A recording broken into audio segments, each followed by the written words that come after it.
Welcome to Points Race Web 1.1.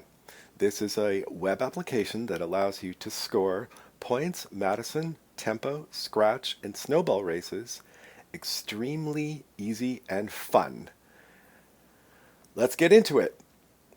What we'll be covering in this presentation is how to access Points Race Web, how to run it on your device, the basic operation of how to enter events and how them get scored, advanced operation, how to enter other actions which potentially occur so that you can save stress and typing later, and then how to save and load your races so that you can recover them and publish results.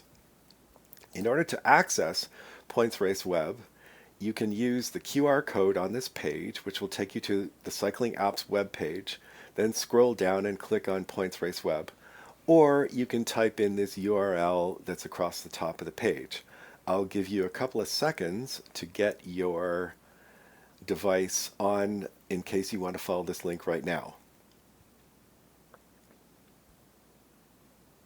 Great. If there wasn't enough time, go and pause the video. You've got that URL code on the screen. So if you were able to follow it correctly, you'll go to the main Cycling Apps page, and then you'll see this link here on Points Race Web. So we'll open this and come up with the main points race scoring screen.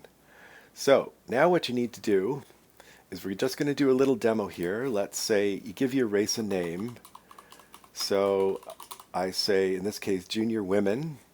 And then I have a choice of what type, so points, Madison, tempo, scratch, and snowball. And then how many sprints happen in the race that the application needs to know about. In this case, I'm going to say there are 4 sprints because we're going to make this a quick demo. So the easiest way to use the application is you press the plus button here, and then that allows you to type in something that happened, an action that happened during the race. So in this case, I said riders 10, 20, 30, and 40 win the first sprint.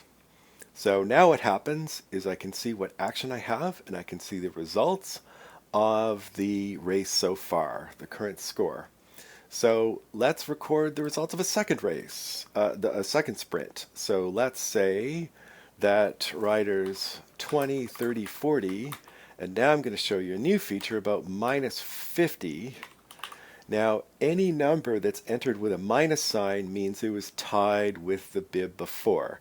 So you can have one-way ties, two-way ties, three-way ties. It doesn't matter. So we're going to say that we actually had a tie, so 20, 30, 40, and 50 tied for the second sprint. So we can see what the application's done is it's tied 40 and 50 with those 2 points there.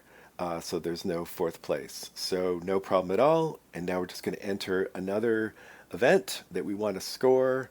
So let's say we get riders 30 and 40 gain a lap. So I just say plus lap.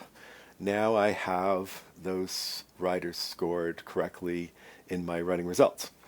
So let's say something happens and the reality is riders 30 and 40 did not actually gain the lap after sprint 2. They gained it before sprint 2.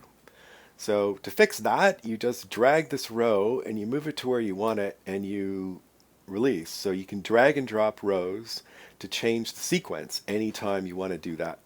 No problem at all. So this basically is the basic functionality in Points Race Web. You can enter events, enter actions here, and then it will score them in a running score on our race. So moving on to more advanced operation.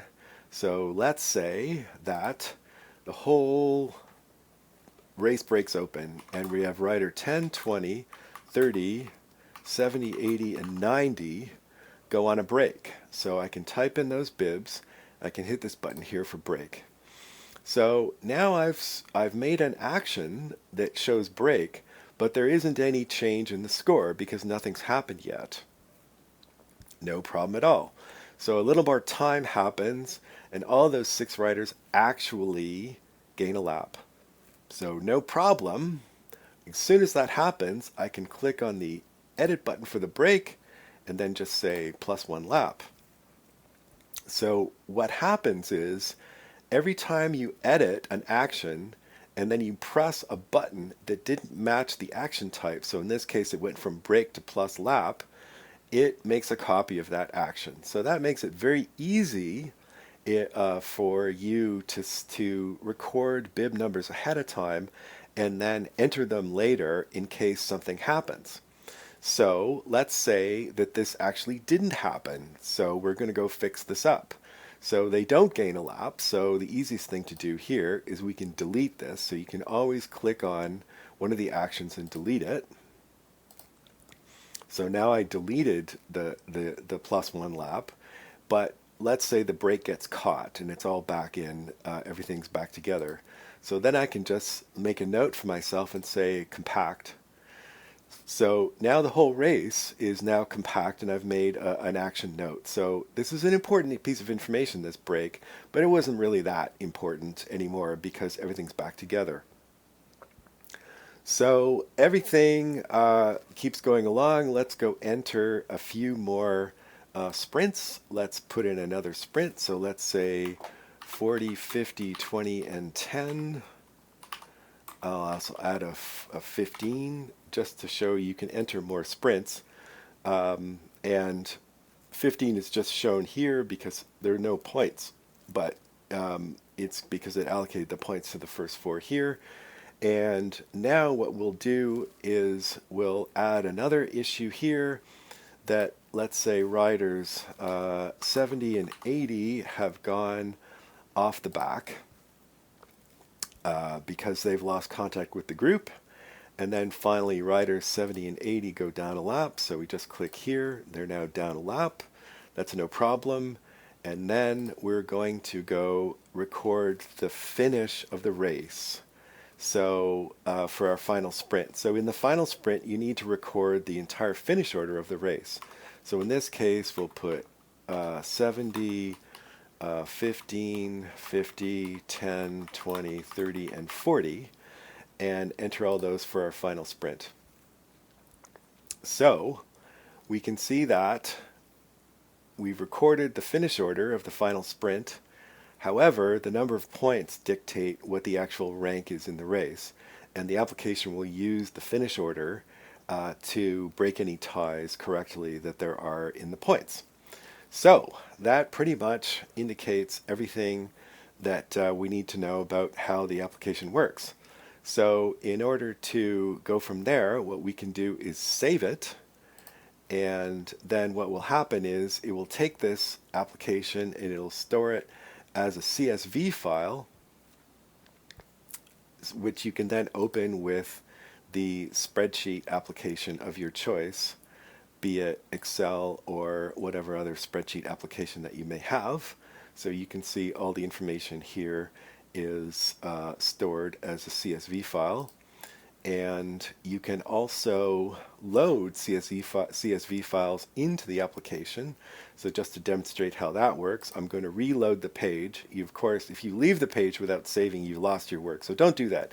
Make sure you save before you leave the page. But I'm going to reload the page. And then I'm going to go choose a file of my last race. And it's completely recovered all the information that we had correctly. So you can save files and then load them again. In case you need any other questions, you can press the show help, which will give you pretty much all the information that we've covered in this video and some extra information about how you can initialize the number of points for an omnium before the start of the race. So after all that, you are basically a points race web expert. You now can score these races from a tablet. It makes it fun, it makes it fast, it makes it easy, and it makes it accurate. So thank you very much.